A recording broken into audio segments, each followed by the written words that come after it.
The conceit of this newly started video series on the channel is that I'm going to write a script about every Evangelion episode. These will not be in-depth analyses of every detail of each episode. These will not be structured. I'm going to write something that's hopefully interesting about each episode. Some might be literal analysis, some might be abstract bullshit. We'll see where we go.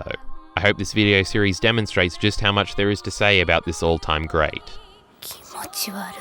Neon Genesis Evangelion is the pinnacle of anime. Black Lagoon, as you may be thinking, is my stated favorite anime of all time, followed by Evangelion in second. But Black Lagoon is only my favorite anime because of the quality of the dubbed dialogue, which is almost intrinsically not anime.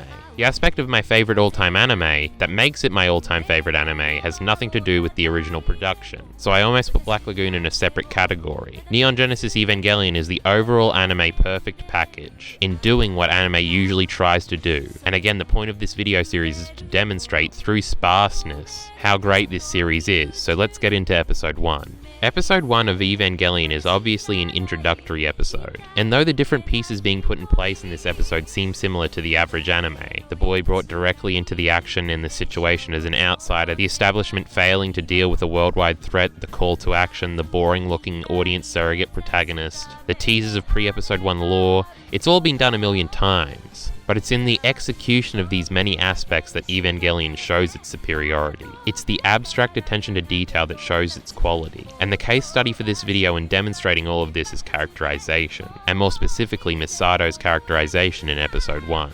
Firstly, let's take an overview of how Evangelion presents its characters in a general sense. Evangelion presents its characters with realism and honesty. This series is fundamentally about the human psychology and depression, so realism and honesty are important in hoping to communicate with the audience. Every character in Evangelion suffers. Every character in Evangelion is disgustingly human and have awful flaws, as all humans do. Our seemingly generic good boy protagonist before the series is over will jerk off over Asuka's unconscious body. He's not a role model typical protagonist. This goes back to what I was saying earlier. Evangelion episode 1 presents Shinji as the generic protagonist that will eventually become the grandstanding hero who meets the call. But that's not the direction they go with Shinji at all. Present genericism only to cut it down with biting realism. That's the Evangelion way, and it's reflected most of all in Shinji. He's bitingly realistic and disgustingly human. Outside of that, every single one of our other characters do something fucked up.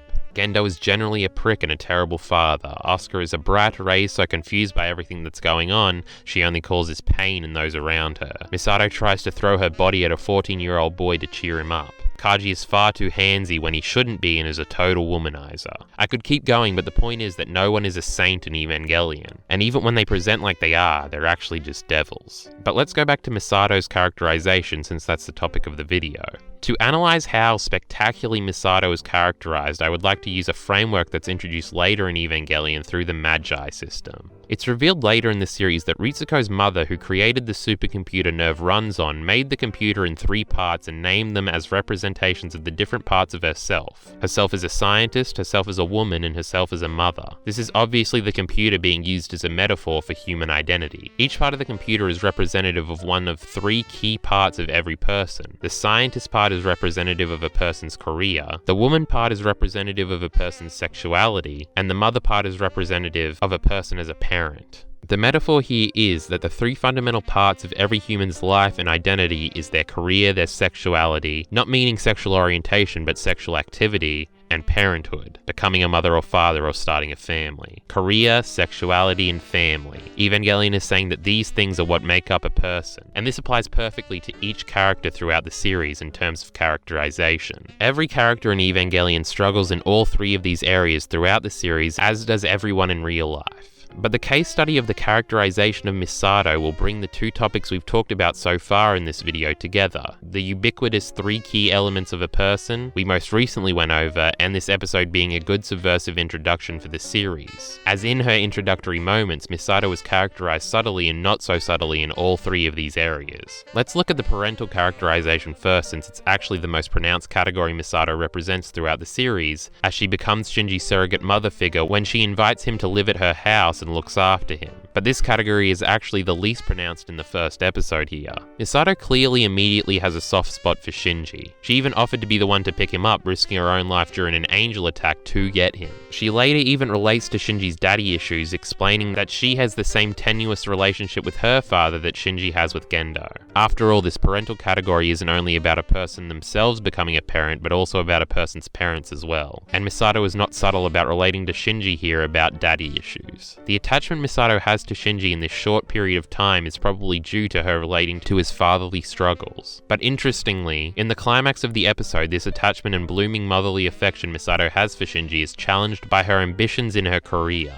Initially, Misato is apprehensive about Shinji piloting the Ava, but eventually she realizes that he is the only option when the angel bursts into the Geofront, and changes her demeanor with him. She basically flips on a dime as Shinji looks to her for reinforcement when he talks about it not being fair that he has to pilot the Evangelion. And when he turns and looks, he sees a stern, different Misato who tells him to get in. It's a great moment. But subtextually, what makes this moment even better is that we find out later that Misato didn't just change on a dime. She was still worried about Shinji. She just knew that she had to take that tone with him to push him into action. And that's the career category seeping through and taking charge. Misato is, remember, the captain on this ship throughout the series and commands all the Evangelion pilots in nearly all of their missions. She didn't just luck into this position. But the internal monologues we get later show us that Misato is torn, as the final line of the episode is Misato praying that Shinji doesn't get killed out there. She likely wanted to comfort Shinji when he looked to her, but understood that she had to influence him in a different way. But maybe the most important in the grand scheme of things motherly moment with Misato and Shinji in this episode is when she tells him that he mustn't run away.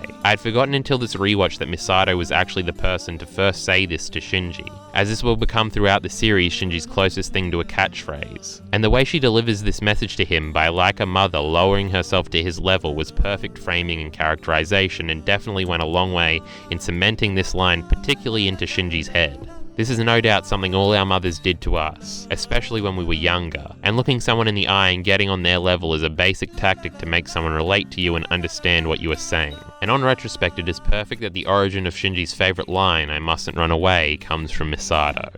We started talking about the career category already, but there's more characterization in this regard. It's outrightly stated by Misato that she is an international government official, characterizing her as an important person despite the playful characterization she had gotten up until that point. It's also impressive that she's this important in that regard, given how young she seems.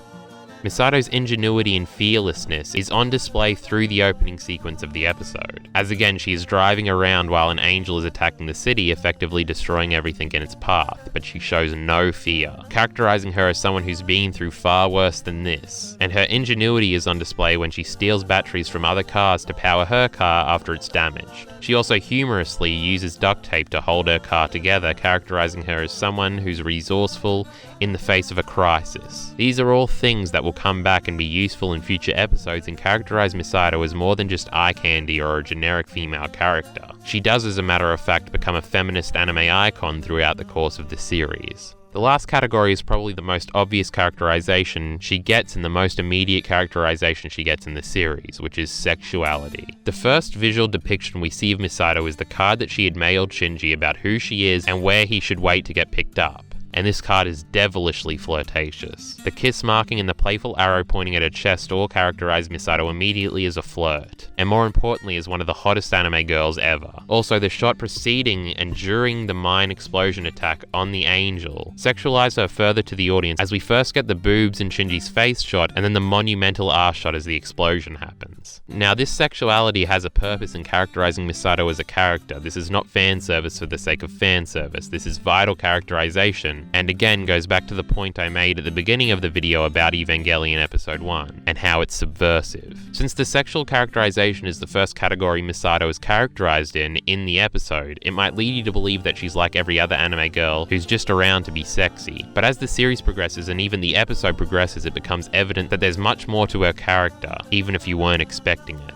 So that's how Misato is characterized through the metaphorical magi framework, laid out later in the series by the show. But there are other little bits of characterization I want to point out and praise that don't entirely fit into these categories in the first episode. Firstly is the metaphor being drawn between Misato and her post-explosion car. In the metaphor, the car represents Misato being held together by duct tape and on backup batteries. It's a mess, and being a slob is some characterization we'll get from her in the future. It's a neat little visual metaphor. This is also followed by a fantastic comedic internal monologue where she talks about how she's still got 36 payments left on this now ruined car and how she's ruined her cool new dress. This clumsiness is supposed to relate Misato to a wider audience. She's cool and likable and relaxed, but these everyday problems she has are supposed to show that she's a normal person, just like the rest of us, that worries about ruining her clothes and her car payments. I also love this characterizing moment where she basically sums up Shinji's entire character in the following line: "You're no fun, you look cute, but you're kind of a cold fish." Shinji following this also remarks that Misato is not as mature as she should be for her age, which leads nicely into a slapstick joke where she gets annoyed and nearly crashes the car out of anger, characterizing her further as someone with a bit of a temper. She also gets lost in Nerve HQ, even though she works there, which leads directly into introducing her relationship with Ritsuko, which is packed with subtext and interesting characterization. Ritsuko is a little jealous of Misato generally, and Misato seems to know this and tries to downplay it around her to placate her, but they're also basically best friends, and they have a relationship dating back to their college days. It's a whole mess that we only get a sneak preview of in this episode, but it is great, and their personal relationship is more well written than most entire anime, and the tease here is perfect. And that's not everything that's done to characterize Misato in this episode, but it's everything I want to go into in this video. Since these videos are all supposed to be short episode by episode essays, and this one is longer than I expected or wanted it to be. Misato and Shinji are the two main characters of Evangelion, and they are perfectly set up and characterized in this opening episode, and it shows the brilliance of the series, and just how much better it is than everything else. I didn't even touch on Shinji's characterization in this episode, or the serious part of the episode that's devoted to characterizing Gendo, and I didn't talk about the narrative setup or the cinematography or the art and animation, which I could have spent hours talking about just in this episode. Don't be fooled into thinking that this level of depth was only put into Misato's characterization in this episode, because I highlighted it here. The first episode is dense in every category, as is the rest of the series. Neon Genesis Evangelion episode 1 is fantastic, but you already knew that. I hope to see you in whatever I do for episode 2. Support links in the description below. Thanks.